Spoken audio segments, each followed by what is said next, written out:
Quelles sont tes racines et tes fondations?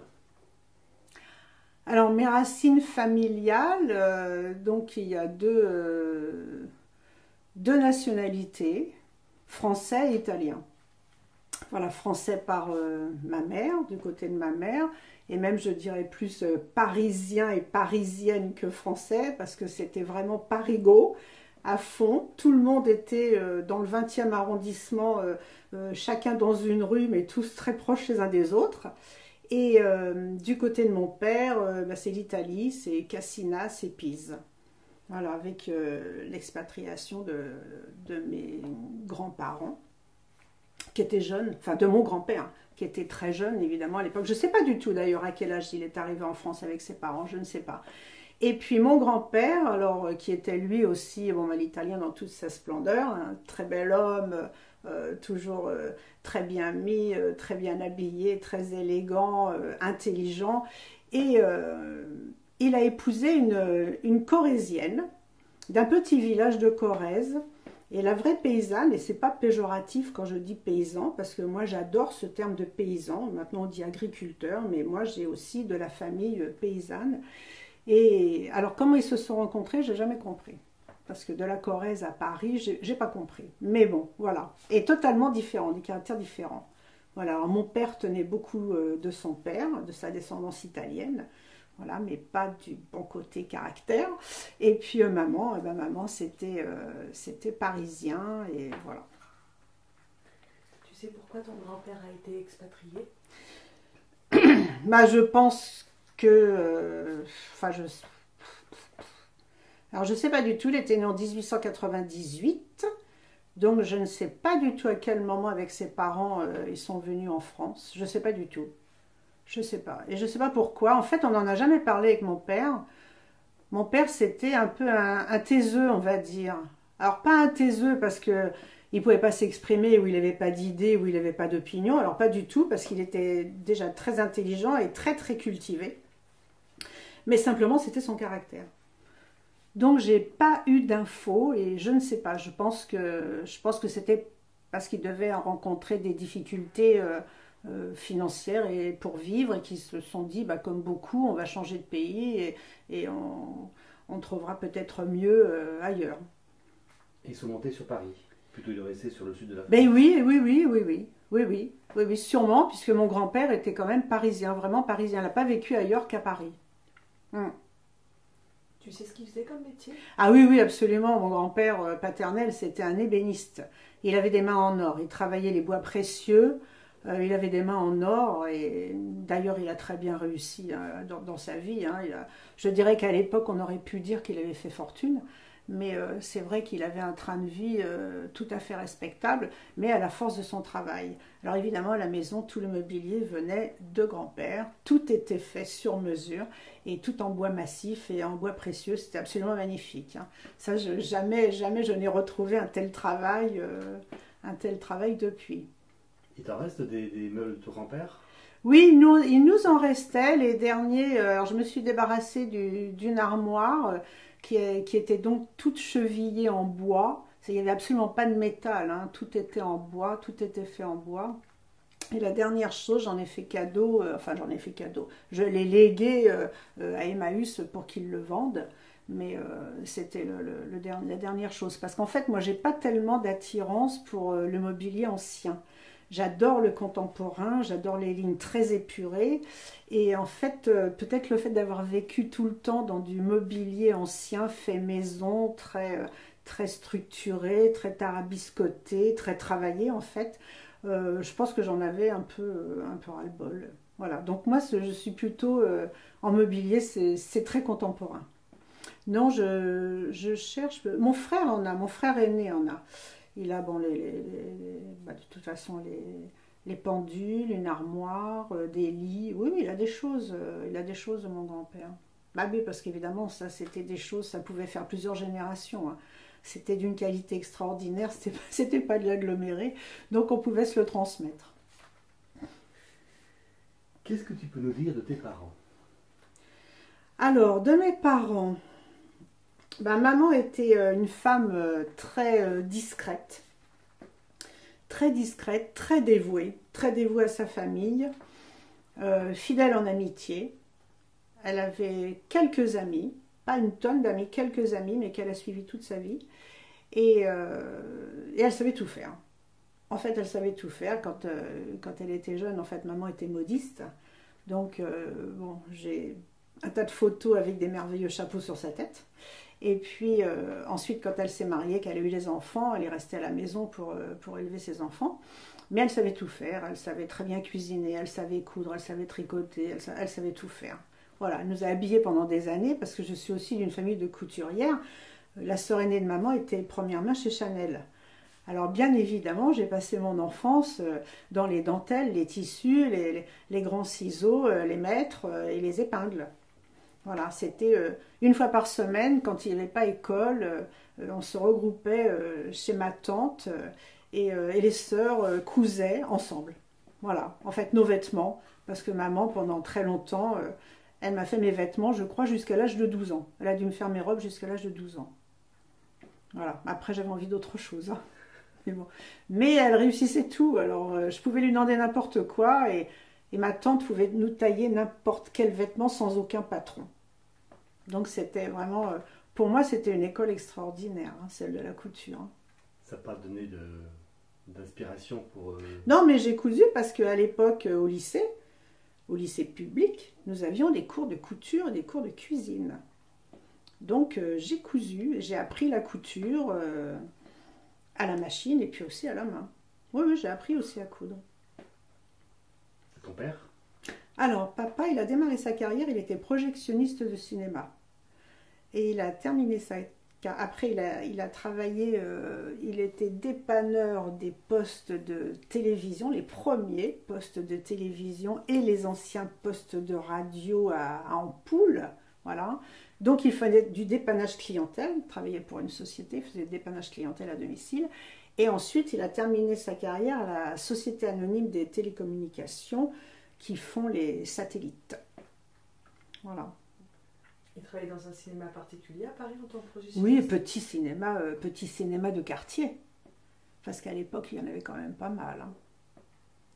Tu as pu profiter parfois des quelques séances Non, pas du tout. Non, pas du tout. Non.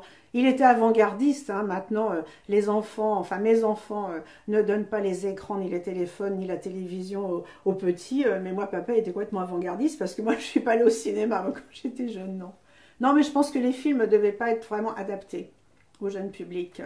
Parce que c'était pas une époque, il n'y avait pas tous les Disney, il n'y avait pas tout ça. Hein. À l'époque, c'était pas du tout ce genre de film. Hein. Donc, non, je ne suis jamais allée au cinéma avec lui. En fait, moi, j'ai pas eu le cinéma, mais par contre, j'avais la grande musique. Voilà, parce que de 4 ans jusqu'à 20 ans, bon, je me suis quand même enfiée Jean-Sébastien Bach tous les jours. C'était pas toujours évident, parce que, surtout adolescente. Heureusement, j'ai eu une échappée avec mon frère aîné, parce que quand j'étais adolescente, je suis passée aux Beatles et à Jane Baez. Donc c'était quand même un autre registre, ça me convenait un petit peu mieux. Mais bon, mais papa, c'était surtout la grande musique. Voilà. Tu te souviens dans quelles circonstances ton père mettait son bac? Tous les soirs, en rentrant du travail, tous les jours. Tous les jours, il bricolait. Après dîner, il bricolait. Bon, il avait son atelier, il bricolait. Quand on est allé en pavillon, quand on est sorti des HLM, on est allé en pavillon. Et donc, il y avait un énorme sous-sol. Et dans ce sous-sol, du coup, il s'était installé tout son coin. Et il pouvait mettre son bac à fond. Même avec la porte fermée, on y avait droit quand même. Hein. Mais bon. Mais oui, non, mais il adorait ça. Donc c'était.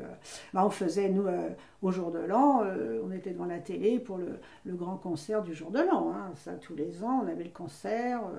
Tous les concerts qui se passaient à Vienne, qui étaient retransmis, on les avait. Et voilà. Est-ce qu'il a pu, avec sa famille ou tout seul, je ne sais pas, assister à des concerts en live, musique classique? Ah, mais de toute manière, nous, quand on partait en vacances, on faisait la tournée des églises déjà. On visitait les églises, les cathédrales, enfin tout ce qu'il y avait de religieux.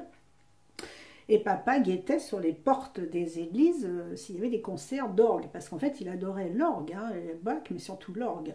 Et quand il y avait un concert, hein, malgré les vacances, on y avait droit. Hein. C'était le concert à l'église l'après-midi de l'orgue. Voilà. Oui, oui, oui, il y est allé. Alors, avec ses parents, je ne sais pas, parce qu'en fait, on n'a jamais parlé de son enfance avec papa. Il était très secret, il parlait peu, il parlait de choses courantes, de tout un tas de choses, mais de sa famille, il parlait peu. C'était un peu particulier. Mon grand-père était quelqu'un qui n'était pas du tout affectueux. Pas du tout. Même avec ses petits-enfants, il était absolument pas affectueux. Il venait, il nous disait bonjour comme s'il croisait quelqu'un dans la rue. Hein. C'était pas plus. Hein. Bon, c'était pas le bon côté de l'italien charmeur, voilà, du tout. Lui, c'était le côté mauvais caractère. Voilà, bâtisseur, fonceur, mais très autoritaire. Qu'est-ce que tu as appris de tes parents? Oh, parce que j'ai appris de mes parents, bon, bah, déjà j'ai eu une éducation qui était quand même assez cadrée. Bon, on n'était pas là à partir dans tous les sens et à rentrer à n'importe quelle heure.